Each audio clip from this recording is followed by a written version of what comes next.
5 minute کا مدرسہ اسلامی تاریخ قوم سمود کا ذکر قرآن مجید میں تقریباً 23 مرتبہ آیا ہے۔ قوم عاد کی ہلاکت کے بعد یہ عرب کی مشہور اور بہت پرانی قوم ہے۔ اس کا نسب حضرت نوح علیہ السلام کے بیٹے سام سے ملتا ہے۔ حجاز و شام کے درمیان وادی قرا کے میدان میں ان کی آبادیاں تھیں، جن کے کھنڈرات و نشانات آج بھی موجود ہیں۔ ان کا دارالحکومت مقام حجر میں تھا، جسے اب مدائن صالح کہتے ہیں۔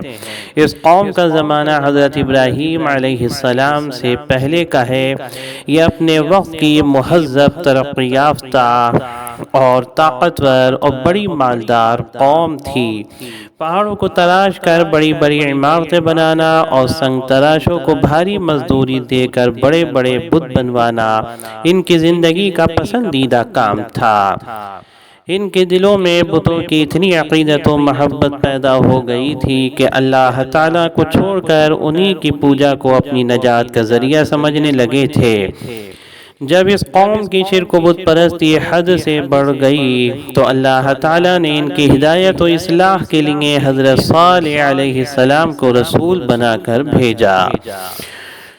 حضور صلی اللہ علیہ وسلم کا معجزہ، سب سے بڑا معجزہ قرآن ہے۔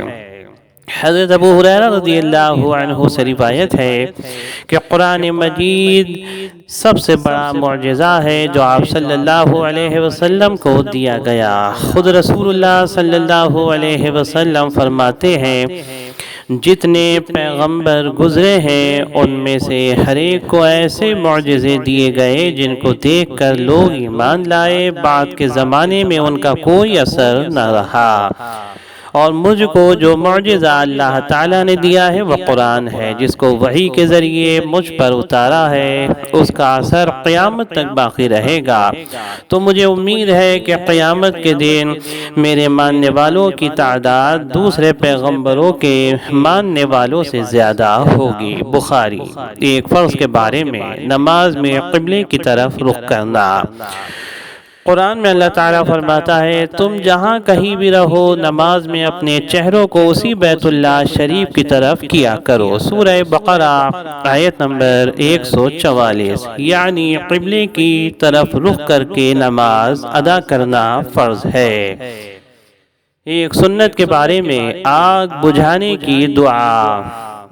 حضرت عبداللہ بن عمرو رضی اللہ عنہ سے روایت ہے کہ رسول اللہ صلی اللہ علیہ وسلم نے فرمایا، جب تم کہیں آگ لگی ہوئی دیکھو تو اللہ اکبر کہو، کیونکہ اللہ اکبر کہنا اس آگ کو بجھا دیتا ہے۔ عمل الیوم واللیلہ۔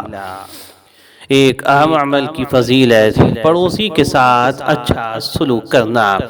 حضرت عبداللہ بن عمرو رضی اللہ عنہ سے روایت ہے کہ رسول اللہ صلی اللہ علیہ وسلم نے فرمایا، اللہ کے نزدیک بہترین ساتھی وہ ہے جو اپنے ساتھی کے لیے بہتر ہو، اور اللہ کے نزدیک بہترین پڑوسی وہ ہے جو اپنے پڑوسی کے حق میں اچھا ہو۔ ترمذی۔ ایک گناہ کے بارے میں، تنگی کے ڈر سے فیملی پلاننگ۔ قرآن میں اللہ تعالیٰ فرماتا ہے، تم اپنی اولاد کو تنگی کے ڈر سے قتل مت کرو، ہم ان کو بھی رزق دیں گے اور تم کو بھی، بے شک ان کا قتل کرنا بڑا گناہ ہے۔ سورہ بنی اسرائیل آیت نمبر 31۔ خلاصہ، معاشی تنگی کے ڈر سے بچوں کو مار ڈالنا یا حمل گرانا یا اور کوئی تدبیر اختیار کرنا کہ حمل ہی نہ ٹھہرے، یہ سب گناہ اور حرام ہے اور اس سے سختی سے بچنا چاہیے۔ دنیا کے بارے میں، دنیا کی چیزیں چند روزہ ہیں۔ قرآن میں اللہ تعالیٰ فرماتا ہے، جو کچھ بھی تم کو دیا گیا ہے وہ صرف چند روزہ زندگی کی پونجی اور اس کی سجاوٹ ہے، اور جو کچھ اللہ کے پاس ہے وہ اس سے کہیں زیادہ بہتر اور باقی رہنے والا ہے۔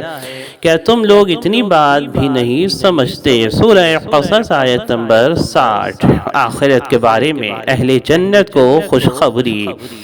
حضرت ابو سعید اور ابو ہریرہ رضی اللہ عنہما سے مروی ہے کہ رسول اللہ صلی اللہ علیہ وسلم نے فرمایا، ایک پکارنے والا جنتیوں کو پکار کر کہے گا، تم ہمیشہ تندرست رہو گے، کبھی بیمار نہ ہوگے، تم ہمیشہ زندہ رہو گے، کبھی موت نہیں آئے گی، تم ہمیشہ جوان رہو گے، کبھی بوڑھے نہیں ہوگے، تم ہمیشہ خوشحال رہو گے، کبھی محتاج نہ ہوگے۔ مسلم۔ طب نبوی سے علاج، ہر بیماری کا علاج۔ حضرت عبداللہ بن مسعود رضی اللہ عنہما سے روایت ہے کہ رسول اللہ صلی اللہ علیہ وسلم نے فرمایا، تم اپنے لیے شفا کی دو چیزوں یعنی شہد اور قرآن کو لازم پکڑ لو۔ ابن ماجہ۔